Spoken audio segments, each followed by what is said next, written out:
সোনারগাঁও উপজেলার বদ্যের বাজার ঘাট অত্র অঞ্চলের মানুষজন ও মেঘনার জনগণের হৃদয়ে এক আবেগময় নাম।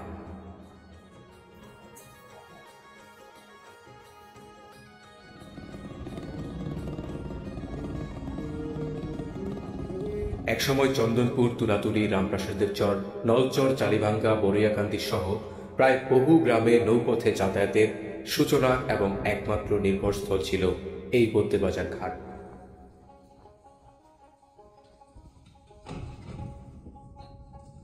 যদিও ভৌগোলিকভাবে এটি সোনারগাঁও উপজেলার অন্তর্ভুক্ত, তবুও ঘাটটির সঙ্গে সবচেয়ে নিবিড় যোগাযোগ মেঘনা উপজেলার জনগণের।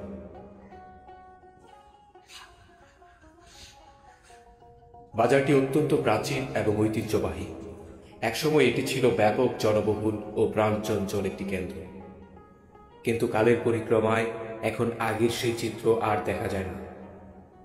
এর প্রধান কারণ হিসেবে দেখা যায়, প্রায় এক দশক আগেও মেঘনা উপজেলার মানুষের জন্য স্থলপথে চলাচলের কোনো সুব্যবস্থা ছিল না। মেঘনার বাইরে যাওয়ার জন্য একমাত্র অবলম্বন ছিল নৌপথ। ফলে দক্ষিণাঞ্চলের অধিকাংশ গ্রামের মানুষজনের প্রধান যাতায়াতের মাধ্যম ছিল এই বদ্যের বাজার ঘাট।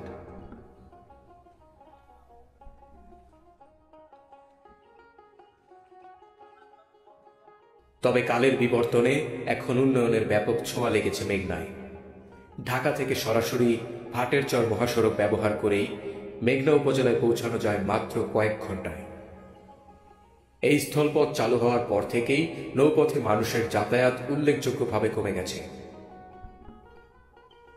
তবুও এখনো অনেককে দেখা যায় নৌপথে যাতায়াত করতে। কেউ যান রাস্তাঘাটের বিড়ম্বনা, যানজট এড়িয়ে চলতে, আবার কেউ যান গ্রাম ও নদীর প্রতি মমতা ও ভালোবাসার টানে। নদী দিয়ে বয়ে চলার মাঝেই যেন অনুভব করেন এক অন্যরকম প্রশান্তি। অন্যদিকে এই পরিবর্তনের ফলে সংকটে পড়েছে নৌকা চালকরা। যেখানে আগে প্রতিটি ট্রলার ঘন্টায় ঘন্টায় ছেড়ে যেত, এখন যাত্রী সংকটে প্রায়ই অবসর সময় কাটাতে হয় চালকদের। জীবিকার তাগিদে অনেকেই যুক্ত হয়েছেন ভিন্ন ভিন্ন পেশায়।